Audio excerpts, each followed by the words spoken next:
Au nom du Père et du Fils et du Saint-Esprit. Amen. Viens, Esprit de lumière, viens, Esprit de sainteté, viens inonder nos cœurs. Évangile de Jésus-Christ selon saint Luc. En ces jours-là, Jésus s'en alla dans la montagne pour prier. Et il passa toute la nuit à prier Dieu. Le jour venu, il appela ses disciples et en choisit 12, auxquels il donna le nom d'apôtres. Simon, auquel il donna le nom de Pierre, André son frère, Jacques, Jean, Philippe, Barthélemy, Matthieu, Thomas, Jacques fils d'Alphée, Simon appelé le Zélote, Jude fils de Jacques et Judas Iscariote qui devint un traître. Jésus descendit de la montagne avec eux et s'arrêta sur un terrain plat. Il y avait là un grand nombre de ses disciples et une grande multitude de gens venus de toute la Judée, de Jérusalem et du littoral de Tyr et de Sidon. Ils étaient venus l'entendre et se faire guérir de leur maladie. Ceux qui étaient tourmentés par des esprits impurs retrouvaient la santé. Et toute la foule cherchait à le toucher parce qu'une force sortait de lui et les guérissait tous. Acclamons la parole de Dieu. Louange à toi, Seigneur Jésus.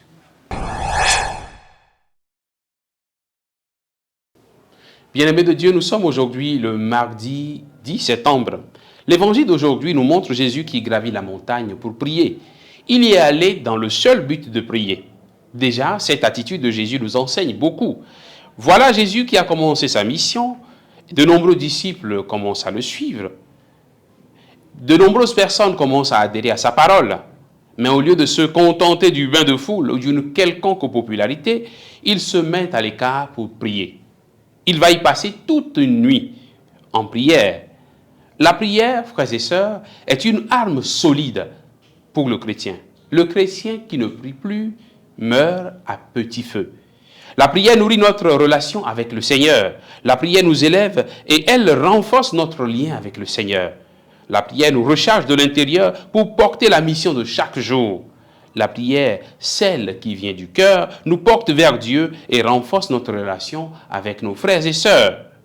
Avant de prendre la grande décision du choix des 12 apôtres, Jésus va vivre ce temps de mise à l'écart en présence de son Père. C'est une invitation pour nous, frères et sœurs, de trouver du temps, malgré nos multiples occupations, pour nous mettre devant Dieu. La prière est encore plus importante dans les moments de grande décision, où nous devons tout confier au Seigneur pour que sa volonté soit faite dans notre vie. Je nous invite en ce jour à trouver un temps conséquent, loin du téléphone, loin des réseaux sociaux, loin du travail, loin des occupations, loin du train-train quotidien pour prier. Un temps personnel de rencontre avec le Seigneur. Ce temps nourrit notre intimité avec Dieu. Que le Seigneur nous bénisse en ce jour, qu'il nous accorde la grâce de le rencontrer dans l'intimité de notre cœur. Au nom du Père et du Fils et du Saint-Esprit. Amen.